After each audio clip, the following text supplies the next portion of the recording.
Oh, welcome once again to Wake Up Wednesday right here on Cloud.Nine on ACTN. And this is a day we truly need to wake up because a lot's happening around the world. And as a matter of fact, in some instances, right next door, of course, with the passing of Hurricane Irma. I said passing because it continues to wreak havoc. She has left the aftermath of her horror. So later on, we're going to show you some of the images and videos that were taken when she had hit places like Antigua and Bermuda and these other islands. And we also have an update for you as well in connection with Florida and the U.S. mainland coming up in a few minutes as well. We continue to keep them in our prayers.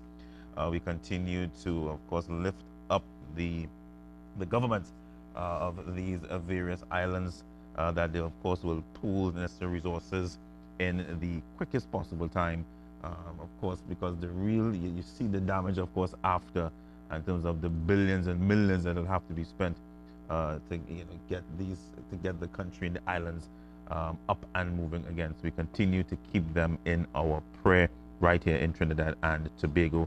And I'll bring you an update in just a short while. But first, we have, in terms of news, rather, a mini storm is brewing right now, and I say, don't panic.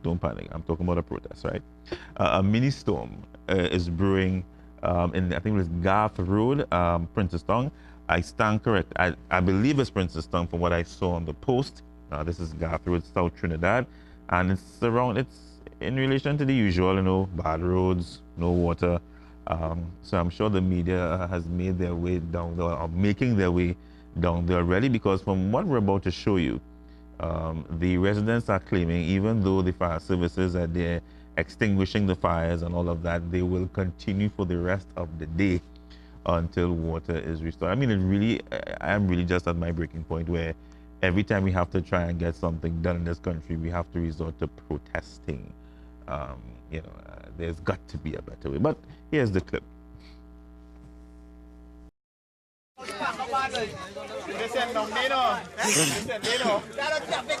Good morning, people.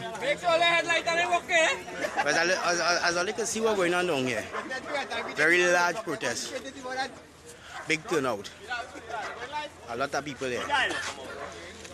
This is the first time in history we see government workers reach down in this area so quickly. Police officers, fire brigade. Right now the area have no water, but the fire truck come to out fire here, which is just too little fire. We have no water.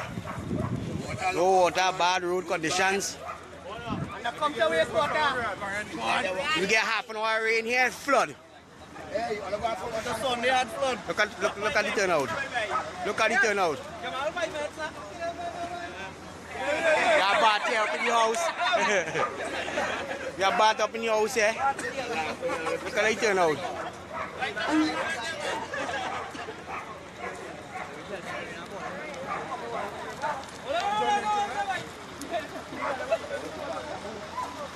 We are totally disgusted with this road. A lot of camera people.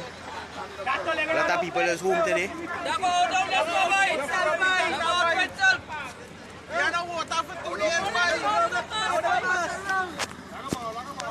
All wicked to that boy, all wicked boy. People suffering here with this road, all come to out here, all wicked boy. All like what you want there. All walk, all go ahead.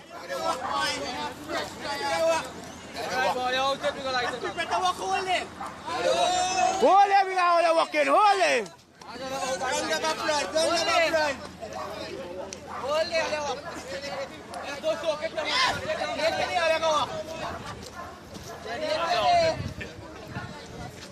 What do you have to say about the road condition, sir? Very ridiculous, real ridiculous. I can't even walk in the road how bad It's horrible, it is horrible, really horrible. Like, fuck, break out. What do you have to say about this? Sir, what do you have to say about this road? Terrible. Terrible. You like that? What do you have to say about this road, sir? Smiling Terrible, in the face man. of adversity. You know, we're looking at the video and in truth, where are them Wolford just come on from? Just park up, just waiting to protest. Anyhow, I wouldn't be surprised.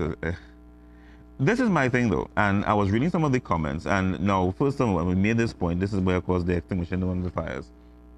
And this is where I'm going back to an interview that was done with Councillor Paris. And I wanted to see this protest and many others in a broader perspective.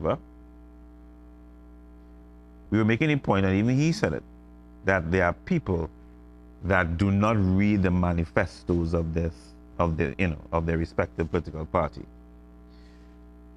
So we vote on party, not policy. Right? There are different people. We vote on party, not policy. Because the UNC support, this is the UNC era. This is Princess Tongue, I believe. Actually, I saw someone there who I know. Just recognize them. Many of these issues that are being raised in this particular video would have been issues that would have existed since under the People's Partnership. Yeah. So when we're doing these protests, whether you're in a UNC stronghold or whether you're in a PNM stronghold, right? When we're doing these protests, it must be done in the context of, okay, did we protest, let's say, 5-6 years ago and the problem existed then? So when we're making statements and we are, casting blame and doing all of this, it must be very holistic. But see, we don't take the time to do that because everything is about reaction and not response. Because, again, go to the video if you wish on Facebook and you'll see the comments. And the same thing happens when it comes to PNM areas, and then when, let's say, PP was in power, the same thing happened. Because we react to situation, we don't respond effectively with proper discussion and proper dialogue. So I hear you, let your voices be heard, speak out. But we also have to think before we react. And that's what we don't do, because reaction doesn't really come with thinking a lot of times. We just jump out ourselves and we say what we have to say. It happens in whether PNM or UNC strongholds. And I'm saying that many of these problems that existed happened before. Now, that being said, it is the onus of the current administration, whoever they may be, whether it is not one of your stronghold areas, to get the job done. And as I said yesterday, people should not have to be doing without water, basic necessities in Trinidad and Tobago. Water, lights, etc., proper roads, drainage, those things. And we have this problem going on every year, says the Lord, for the past 20 plus years, give or take a few. So governance, again, is the issue and not government. Yeah? So when we're protesting, all I'm saying is, when you have your committee, or as we said just now, there's the protest committee that comes together, every fortnight to discuss how we're going to do this. Let's put things in the proper perspective. And this goes for all, because it happens in the PNM areas too, when they want. But that being said, Wassa, real people having issues with this authority for decades. So I will leave that in your hands. You all know what you'll need to do, right? Likewise, the road situation. So please get it done. Because I do believe at the end of the day, we need to come out, and we need to come out of this place whereby people have to protest to get. And the guy says something which is very interesting. He says they have the protests as the fastest government workers reach, referring to the fire services and the police. So to avoid, I don't know, I feel Wassa embarrassed. I feel Wassa embarrassed proof. I feel so. I feel Wassa embarrassed proof. Because whether it be who in power, they just, I don't know. They're immune to embarrassment now. So come on. And to make it worse now, here's the best part before we go to the wiser. That's it. I'm looking from both sides because I do understand the concern with the protesters, but again, make sure, and that's why I'm glad somebody put protests, but the past government to blame too, right? My partner say, turn water for 2 days, but they have water to out of the fire.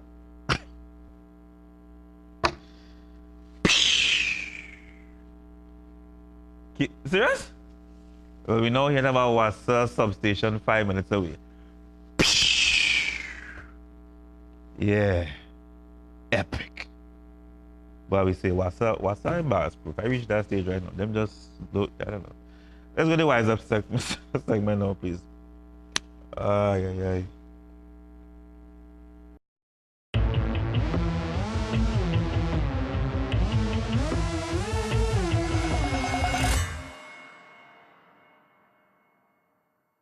All right, welcome back. So what we're going to show you right now are some images of the pathway of destruction of Hurricane Irma, as we call it today, the horror of Irma. Let's go to the first one, guys.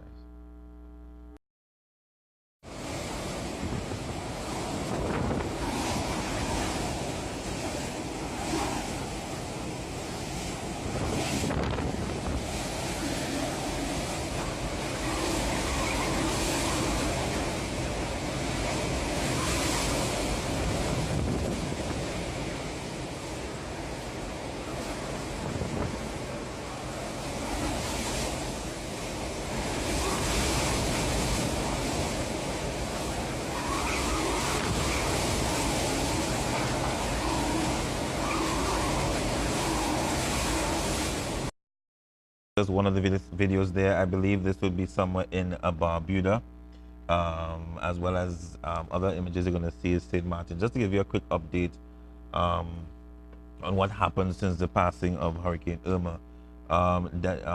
Hurricane Irma damaged buildings and infrastructure on several islands in the eastern Caribbean on Wednesday, packing winds of 185 miles per hour. Though thankfully, and I say it again, thankfully, no deaths had been reported thus far. So we're going to keep praying that it remains that way. The storm made landfall in Barbuda, an island of about 2,000 around 2 a.m. Eastern, before passing over St. Martin. By 9 a.m., there are reports of major damage to buildings on several islands, including St. Barthélemy, and St. Martin, and phone lines were down in Barbuda. All right, come back to me now. Let's go now to our second video. And is this the one with the trees being uprooted? Okay, let's go to the second one. You're going to see what's happening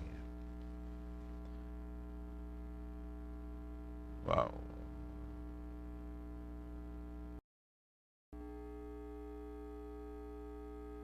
I want to show you the damage. Look, all the trees are down. Look at this. Look at up here. Look at the room up there. They are gone. All the roofs are gone. Look over here. If I may zoom in. My husband's Jeep is total loss. Total loss. But what? We have life. And we are grateful to God. God is good. Who is smoking? Who is smoking? Hello? Who is smoking? No, you cannot smoke, ma'am. You cannot smoke this time. We have a disaster. You don't know if it have gas leak. We cannot do no smoking. Okay, thank you. Okay, thank you.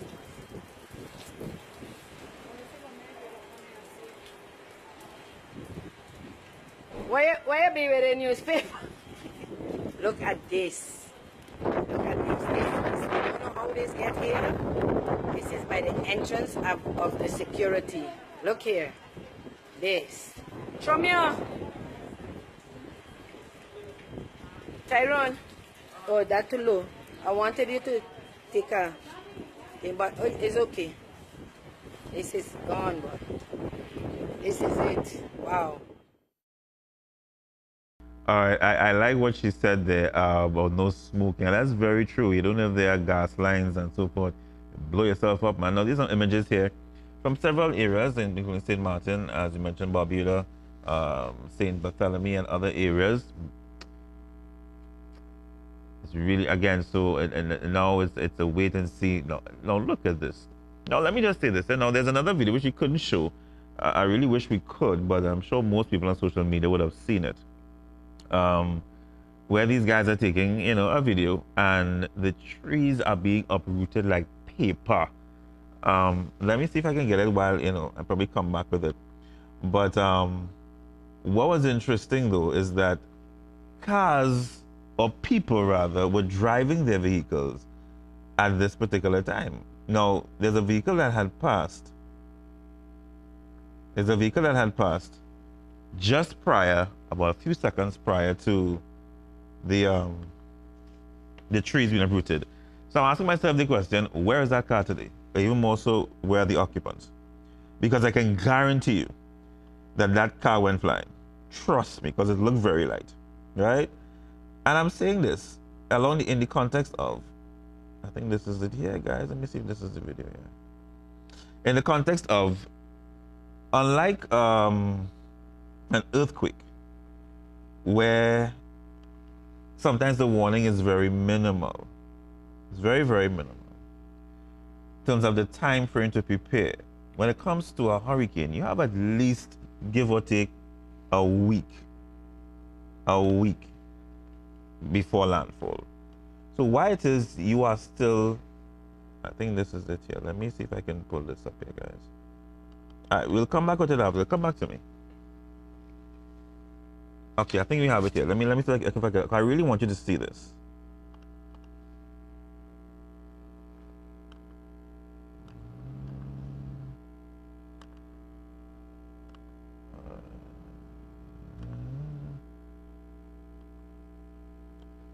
I will come back with it. Come back to me. We'll come back after the break. I really want you to see this, but this is my thing, and people need to be very mindful.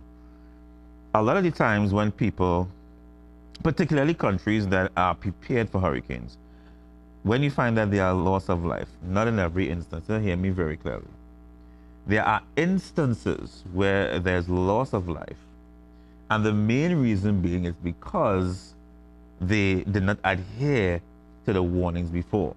So they tried to stay in their homes, they tried to run about last minute to get whatever they could get or to save, and instead of trying to save their own lives, they end up losing their lives trying to save everything else. Why are you on the road when you know there's going to be landfall? Why? Let me tell you something. Make sure yourself and your family are safe. Your personal belongings that are critical in terms of paperwork and all that, you can seal all that, the basics, good. But after that is said and done, let me tell you something. Get out a dodge, as they say. Get into a hurricane shelter, and God will do the rest, and He will replace the rest. All right? There is absolutely no reason to be risking your life like that during a hurricane. And I'm seeing it at the guys driving through. Why? Why you want to? In my humble opinion, there's no reason, there's no logical reason why it is you have to be on the road when you know that the hurricane is about to hit land. You have enough time. And that's the beauty of God. Huh? Even when He speaks, because I always say, when it comes to hurricane and storms, a lot of times it's a cleansing. Because the storms of life come at you. But when you see the storm has passed, and you see the debris and everything that shows up on the surface, sometimes that's God showing us the filth that is within us. I'm speaking in terms of a spiritual perspective, the storms of life. So that also happens as well. So even when these things happen, God is giving us time. He's giving us time to prepare, to safeguard ourselves. Noah and the ark, same concept. People were given time to repent and to do this and put things in place. And there are those who choose not to. What happened? The flood came. So He gives us time to prepare. We just choose not to. So I hope in Trinidad and Tobago, we have a mentality, we threaten sun or rain. We do business. You understand? I am hoping, number one, we never get a hurricane of this magnitude, because I don't even think we could survive a category 2, far less a 5. And number two, if we do have one, because we got a little taste of something the other day. that people will take heed to whatever is in place and abide. Obedience is one of the greatest downfall of mankind. You understand? So we'll try. Can we get a video done? Can we get it, guys? All right. Okay. We'll take a break. When we come back, we'll try for the video, and if not, we're going to go to our next segment, part 2 of our interviews in Point Fortin. This particular segment is even more interesting. We'll be right back.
The devil's the accuser of the brethren. And he hates marriage because marriage is the image of God. He hates marriage is because it's the most sacred institution on earth. God created marriage in Genesis chapter 1. It is the first institution he ever created, and it's the foundation for every other institution on earth. And he's a strategist. He understands if he can destroy marriage, he can destroy all of society.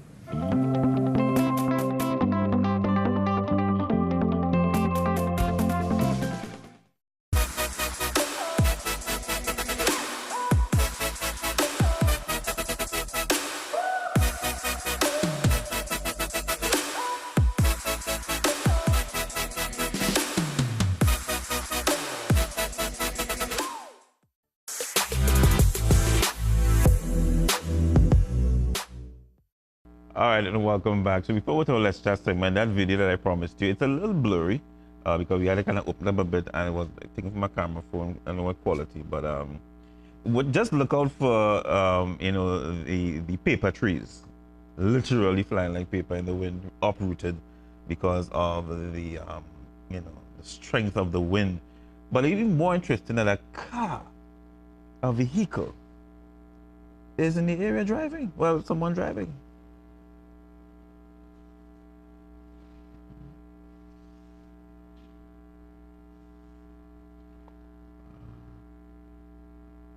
All right, so this is the vehicle I made now. Yeah, he's just trying to go. Another one here. I don't know where they're trying to go, honestly speaking. Let me just come from my lime somewhere. And these are the trees. Look at madness now. Jesus. And another car, clearly you'll now have to stop. Why are you on the road? Why? I am sorry, I see no reason for it. It is just not proper planning. Yeah, not proper planning. It's very simple. Let's switch our focus now to another storm. And this storm brewing for the last 30-something years.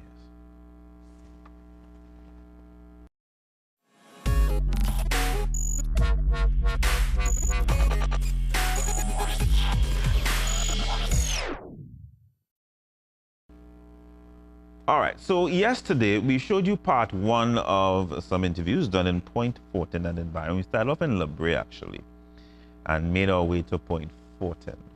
to find out from the public, how they felt about the progress of the Point Fortin Hospital, if they believe that it will be completed before the end of the term of this PNM administration. And we got some very strong views. One of the stronger ones would have been the one that we ended with, where he basically said that people in Point Fortin just take whatever is dished out to them and they still continue to vote. And there are those who don't like these statements. Likewise, when the guy from Pinal, the barber, had made a statement that was not in the UNC's favor, people from the UNC came out and bashed him relentlessly on social media. So is it that unless someone supports your ideals, then their position is wrong or evil? Then where's the democracy? So at the end of the day, and this is the thing, a lot of us in this country do not know our worth, and we have politicians who yank our chain and puppet on a string, and we don't know our worth. You have to know your worth. You have to know your worth. So that's basically what he was saying, but there are those I know will take offense to it. Let's go now to part 2 of these interviews in Point Fortin, where people were a little more expressive, as a matter of fact, than part 1. So the ending of part 1 is actually a prelude to what you're about to see now. Let's go.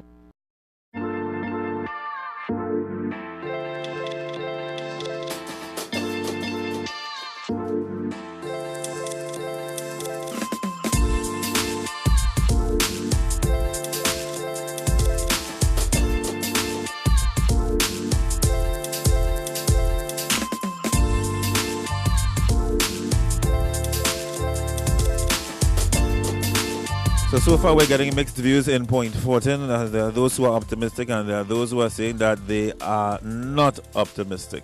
Good afternoon, how are you? All right, have a wonderful day.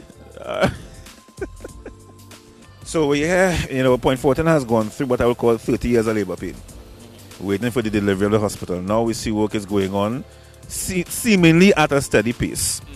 But we have seen that before and work has stopped. I am from Labres. We grew up together, but I didn't spend as much time down here as you did. I left early. Based on your experiences and what you've been hearing and seeing, are you confident that the hospital will be completed within the next 2 years in this administration? Within the next 2 years, I'm hopeful, but I don't think it's going to take place within that period of time based on the economic place we are right now in the country. I know there are a lot of challenges taking place with many different things, and as I said, it's my hope that it does complete. So everybody, I believe. Yeah, but I don't think it's going to take place. We've been hearing people have been saying as well that there have been contractors changing and people walking up the job. Have you heard about that as well? Yes, I've heard of that. I've heard of a number of different problems, but I don't know about it directly. Just more or less hearsay. So I can't speak about it explicitly, but these things take place, I think, because of poor planning and nepotism and all the other things that are associated with contracts. And I think we really need to get serious about it. If we need that, if we intend for it to get completed in time, yeah. Issues must be not just be ironed but thrown away. Yeah. All right. Are you confident that this administration will deliver on the Point Fortin Hospital? Shoot, let me hear you. Yes, of course, I know they will deliver on the hospital. Why so? Therefore, the 30 years labor pain is over, delivery show. Yes, for sure. Right? Because they done start the hospital already. Because government come, government go, they didn't start it, but we done start, so we seeing some improvement where they will do it. They will do it, yeah. Yeah, we just have to get them a little chance and they will do it. All right, there you go. So thank you very much. We'll let you go back to work, yeah? I can't answer that question. I'm hopeful, but I can give you yeah, hopeful. Mm-hmm. That's all I need. Oh, good morning. So how are you? My name is Sheldon Yearwood. Are you originally from Point Fortin? Not really. I'm originally from Trinidad. I left here at 17, and I'm back after 43 years. Wow, wow, wow. Well, listen, I'm sure you've been here and keeping in touch with relatives and family here. I'm sure you'd have seen that the Point Fortin Hospital is, work is going on, but you'd have heard the complaints 30 years plus waiting for a hospital, and it seems as though it will be delivered in time before the election. But, however, based on what you've been hearing and seeing and, observing, do you believe that this administration will deliver on the hospital in the next 2 years? Well, my point of view on the situation here in Trinidad, being away 43 years and coming back to my island, because I'm a true patriot of Trinidad, exactly so. But one of the things that I have seen, which is very heartbreaking on my behalf, is the infrastructure of Trinidad and Tobago. You understand? And for an island who has been on top of all the other Caribbean islands in the Caribbean, it is very heartening to come back and see how this country or how this island has deteriorated. So basically, you wasn't expecting after 40 plus years to return and see Trinidad and Tobago more or less not much different from when you left it. Exactly so. Exactly so. Because, and I am not, like I said, I am not trying to downgrade my island, but it is an honest perspective. Exactly so. Because when you have an island like Barbados, who has not been on top of the economy like Trinidad has, and their financial situation over there, you have $1 American is equivalent to $2 Barbadian dollars. And Trinidad here, you have one Trinidad TT, and you have $6 and $7, which means the economy is very, very bad. You understand my perspective? Excuse me, So, and what makes it very heartbreaking to me is when I stay in America and you have these Americans, more or less white folks, coming and saying how bad the economy is in Trinidad and Tobago, it is very heartbreaking. So I hope that you can show what I am saying for the Trinidad and Tobago people, because apparently you talk about, you had independence was celebrated yesterday, and the late Dr. Eric Williams came on and talked about democracy. And as far as I have seen, there is no democracy in Trinidad and Tobago. There is none whatsoever, because people here are scared to voice their opinion on what is really taking place. You have administration. Victimization. Exactly so. You have administration that left office, and you have a new administration in power. And here it is, the administration that left has brought a lot of division in this island. When I was growing up, I don't mean to take much of your time, but when I was growing up here, it doesn't matter. I mean, we had our little differences. You understand what I'm saying? But not like what I'm seeing today. You understand? And my children, who has never been to Trinidad, is very proud because their mother is from Trinidad, their father is from Trinidad, their grandparents is from Trinidad. And they are very proud to say that they are Trinidadians. You understand? But here it is, when I come back, it is saddening for me to go and lie to my children to tell them what's happening in this island. It is very, very sad, So I want to thank you very much for your comment. It was well appreciated, and I think hearing your perspective from someone who left and came back and still, a heart literally torn apart. Exactly. Because of how the fabric of our country has been torn apart, it says a lot. So thank you very much, sir. Thank you very much, sir. God blessings to you. You all have a blessing. Thank you. Well, we just go. You just have to watch and see. Based on what you're seeing and hearing, what do you think? It looking more yay or nay? It looking like a coming to pass. Yeah. Hey, be safe, eh? Yeah, man. Respect. About next 10 years, that going to finish. It's a question I would like to see it happen. But I don't know if God will give me the health and strength and the life to see it. So I can't say 10 years. I would like to see it happen next year. So it's 30 years of labor pain and you believe it will not be delivered? What's going on? I am the supervisor in charge of the security there. right? And contrary to what everybody said, work is continuing there at the prescribed pace, right? Right? It's on target. I don't know what will happen in the future, but for now, they're going on full stream. What are you saying? It's going to finish now? No, they're going ahead. They're going ahead as planned. We don't know. Well, I wouldn't be able to say within the prescribed time, but I believe that it would finish. When it would finish is another story. Not sure if it could be before elections or after you ain't too sure. I doubt very much. But as for this John Smith of Point Fortin, I would love to see that. Because I remember some years gone by, I would say over 10, 15, 20 years. I remember marching with the nurses and them for this same hospital business. So if it come true, as the guy is saying, as you see the galvanized fencing, so we are passing up and down, we cannot see what happening behind the scene. But I am hopeful. And I am wish that it could come true.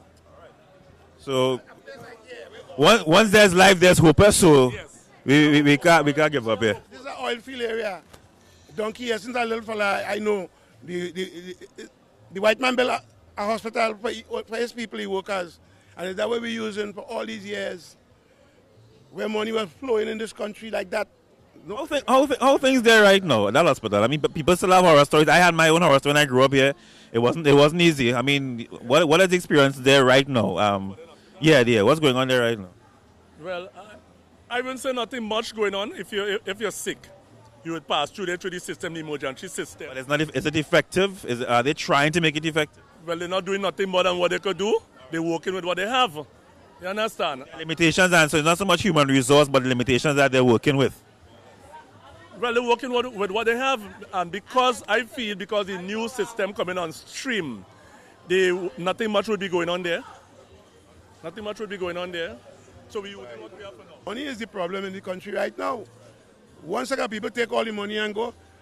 This is something we see. This is not the first time we've seen this happen. PNM coming now, fighting back, bring back the economy, and they go as the economy get back nice again.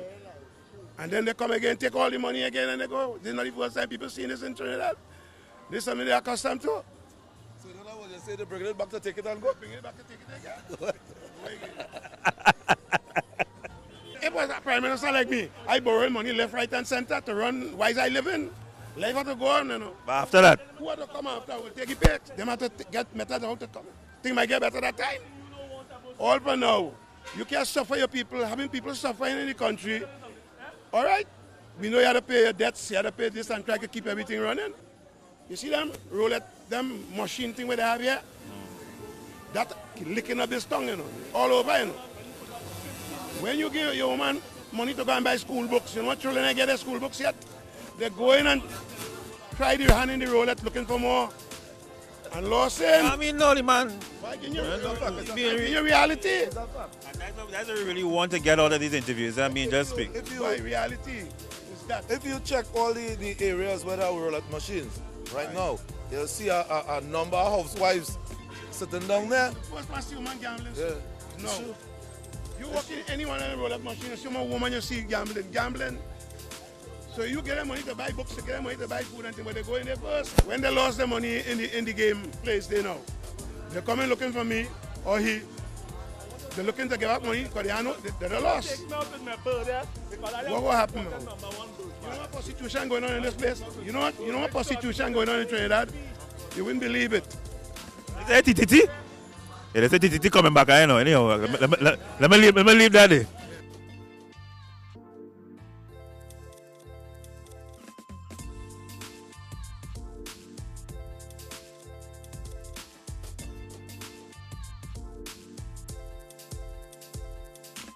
Just say if you're hopeful. Are you hopeful? No. Why not? Because the length of time it's there, I mean, work is going on, but the speed in which it is going on and the weather, I don't think it will be able to.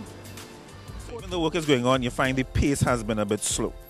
Yeah, but then remember we had to factor in the weather. Factor in the weather, so. Alright. What has your experience been with the current hospital? Are you satisfied with all the... That says a lot. All right, thank you very much. She do good day.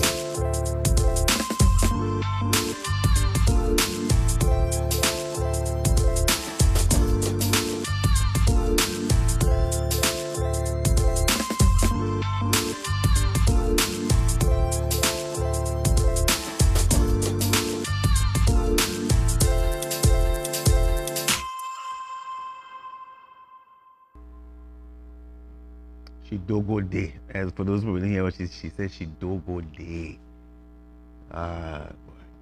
You know, the guy, that particular corner always seem to have, you know, these men there. Really interesting bunch of individuals. Thank you, of course, for their time. But what do you realize with those guys and the last guy, the fruit vendor in the first interview, they used the opportunity to basically say, you know what, the hospital is just an outward expression of a deeper problem that Point Fortin is facing. So basically, as so many things happening in Point Fortin and nobody's taking them seriously. And that's why, again, the hospital, outward expression of a deeper problem internally. And he went off a bit, but I left it because he's making the point that casinos and other illegal entities and other unethical things and different things are making its way in Point Fortin and destroying the foundation of Point Fortin. And the people are allowing it. On top of that, apart from people allowing it, you find now that those in authority, of course, are turning a blind eye to it. And that's the point that he's making. That, you know, Point is not what it used to be. And people continue to take and take and take and take and take, and are not standing up for their rights, and are not allowing, you know, not showing the government, you know what, I am worthy. I am worthy to be treated in a certain manner, with dignity and so forth. And that's how many of them are not feeling. And sadly, you cannot tell them that is not their reality. That is their reality. It may not be your reality, but it's their reality. And this is where the MPs for the area and the government of the day, and this goes for all areas, respect your people. Respect those that stain their finger, to vote for you. It's real simple. Let's take a break. When we come back, we're going to wrap things up. We're going to give you a final update on Hurricane Irma.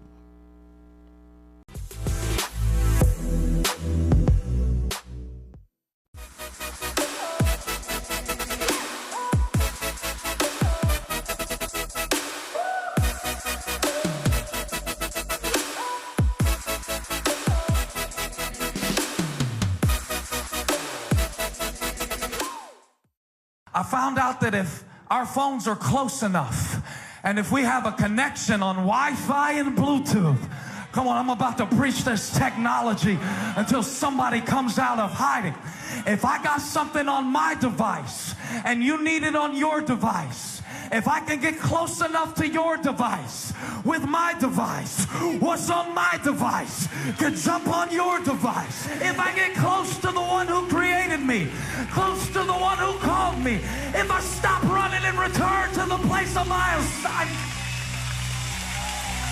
I got the drop. So if you want to live behind walls all your life and live an isolated, lonely, miserable life, go ahead. But I suggest that you tear down all your walls and let God be a wall of protection about you. And he says all of your walls will be called peace.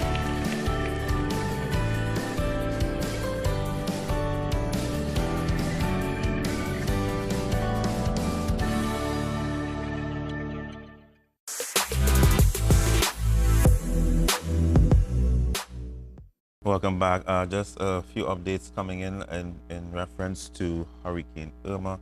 Puerto Rico, it's on track to pass near or just north of the island later today. So we continue to keep them in their prayers. Florida, based on what CNN is saying here, it's too early to tell whether it will make landfall on the U.S. mainland. But forecasts show it could turn towards Florida over the weekend. So looking at sometime probably after Friday. And it is currently, as we said, a Category 5, the highest possible on the hurricane scale, packing 185 miles per hour. making it one of the more powerful Atlantic storms ever recorded. The President of the United States, Mr. Donald Trump, has expressed his concern as well over the fact that it could hit Florida over the weekend. All right. So we continue to, again, monitor, and as we still have been saying from the beginning of the show, keep them in our prayers. And I'm encouraging everyone who are in the path of this hurricane, please get to a shelter. If you know that your home is not sturdy enough, get to a shelter, secure your belongings, and leave. Stop tippy-toeing with God. When it comes to these things, you're going to get mashed up, I'm telling you. All right? So that brings us to the end of our program today. Again, we're going to continue monitoring this development in terms of this hurricane.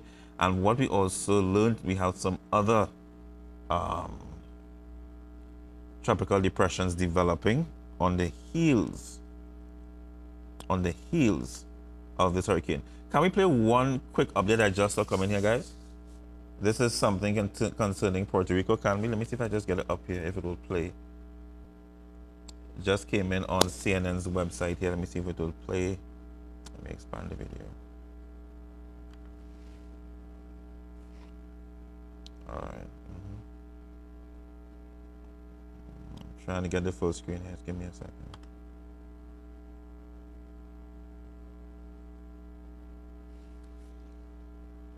All right, let's try it again.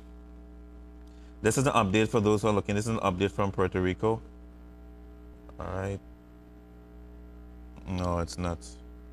Okay, my apologies. That it's not going full screen. But basically, what they're saying here, if you're seeing the title, parts of Puerto Rico could face months. Let me repeat that: can face months without power after Hurricane Irma strikes. So again, parts of Puerto Rico could face months without power. So we know that the relief efforts are going to be huge there, right? So that's the news just coming in there on CNN concerning what could happen in Puerto Rico. I'll just read quickly. Irma is expected to pass near or just north today. The island's governor, Ricardo Roselio, has already declared a state of emergency and activated the National Guard in preparation. But those living on the island fear that if the Category 5 storm knocks out power from the bankrupt island's weakened electrical system. Hear that, eh? I like the term. From the bankrupt island's weakened electrical system, it may take weeks or months before it's restored. Wow. All right. There you have it. So we're going to close things off with another song to help wake us up today. People are feeling pretty down because I know for a fact in Trinidad and Tobago, people have a lot of relatives in these Caribbean islands. So we keep them and their friends and their family in prayer at this time. God bless you. I'll see you tomorrow, God's willing. Take care.